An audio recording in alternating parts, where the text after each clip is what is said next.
It started with the snow. Not the kind that melts by noon, or the kind that falls gently and disappears without notice.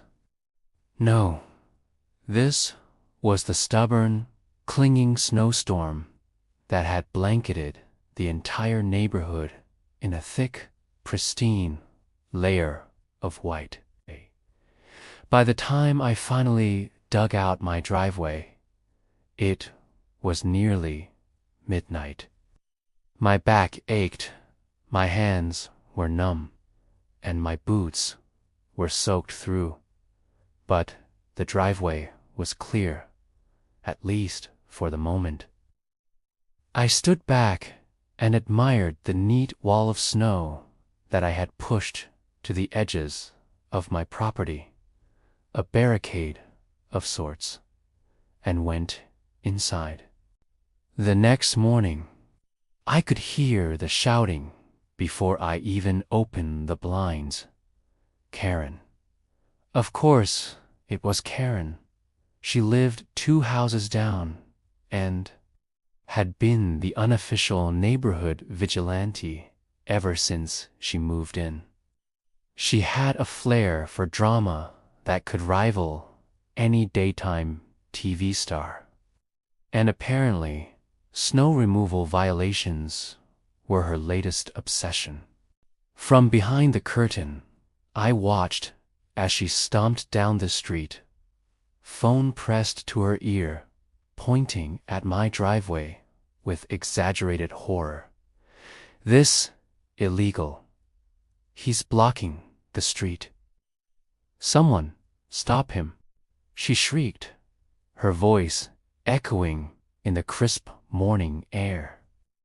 I poured myself a cup of coffee, leaning on the windowsill. Morning, Karen, I called, my voice calm. Coffee's hot if you want some. Her glare could have frozen lava. Don't start with me. She spat, waving her phone like a wand. I'm calling the police. You can't just block your own driveway. I laughed softly, shaking my head. Actually, I can. This is my property, Karen.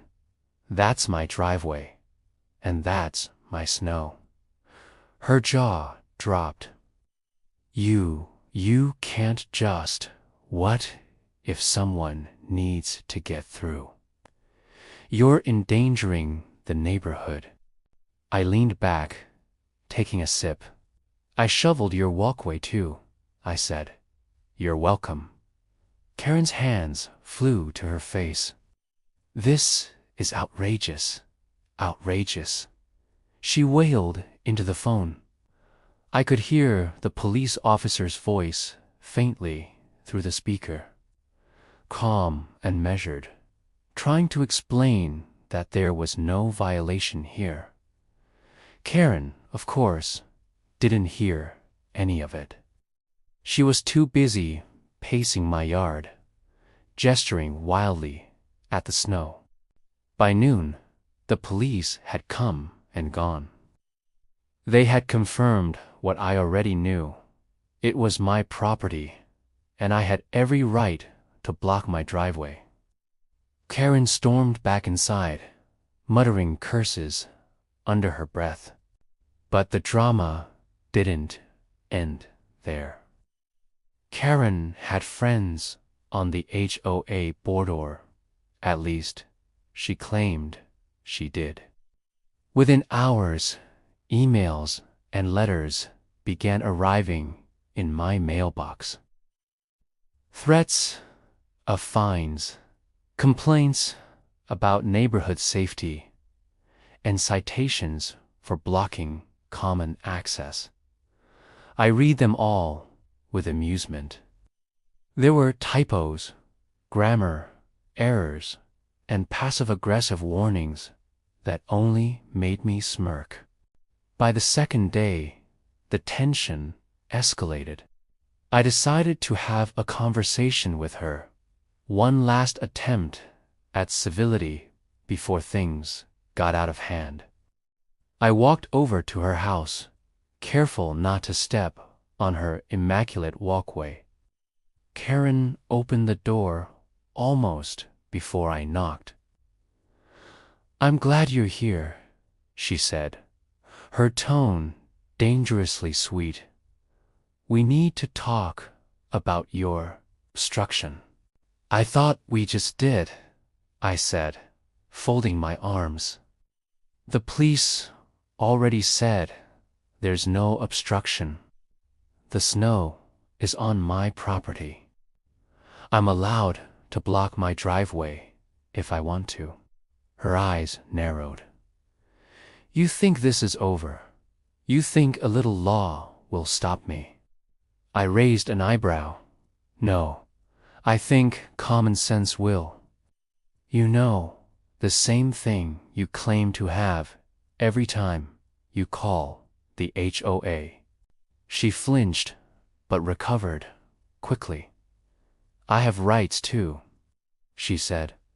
"I have the right to live in a safe, accessible neighborhood, and I have the right to my property," I said firmly. "Which includes shoveling my driveway the way I want, without harassment." Karen's lips pressed into a thin line. She didn't respond, just stared at me like I had insulted her entire existence. I smiled politely and walked back home, feeling a small victory in the way the wind had carried my words. But that evening, the real escalation began. I received a notice that the HOA board was holding an emergency meeting. I wasn't invited, naturally, but I knew the topic. Karen, again. They had apparently grown weary of her constant complaints, emails, and phone calls. Neighbors had whispered to me over the fence, tired of Karen's antics. I felt a quiet satisfaction. The next morning, a letter arrived at Karen's door. It was formal, crisp, and devastatingly effective. The HOA had voted unanimously to revoke Karen's access to the neighborhood amenities. More importantly, to bar her from the neighborhood entirely. The reasons cited were excessive complaints, harassment of neighbors, and repeated violations of HOA decorum. She was effectively exiled from the only place she called home. Karen reacted predictably. She banged on doors, screaming for support. She called the HOA repeatedly, only to be put on hold or transferred to voicemail. She shouted at neighbors who tried to comfort her, accused them of conspiracy, and even threatened legal action. No one listened. No one helped. By the end of the day, Karen stood in her yard, frozen, surrounded by the snow she had once feared would trap her neighbors. Her eyes roamed the street, seeking allies. The silence was deafening. I sipped my coffee on my porch, watching the scene unfold. Justice, it seemed, had a peculiar sense of timing. The very barricade she had raged against had become a symbol of the limits she had overstepped. Weeks passed. The neighborhood settled into a rare peace. The snow melted, spring buds appeared, and the chaos of winter became a distant memory. Karen moved out quietly, taking her grievances with her, leaving behind only the echoes of her dramatic proclamations. The driveway remained clear. My coffee tasted better than ever. And for the first time in years, I could step outside without worrying about outraged neighbors or frantic phone calls. The snow had melted, but the lesson lingered. Boundaries matter, and sometimes the universe has a way of enforcing them. And as I looked down the street at the empty house where Karen had once plotted her next dramatic move, I felt a quiet sense of triumph, just over her, but over the petty chaos that had threatened to invade my life. The street was peaceful, untouched by drama, and I knew that for once it would stay that way.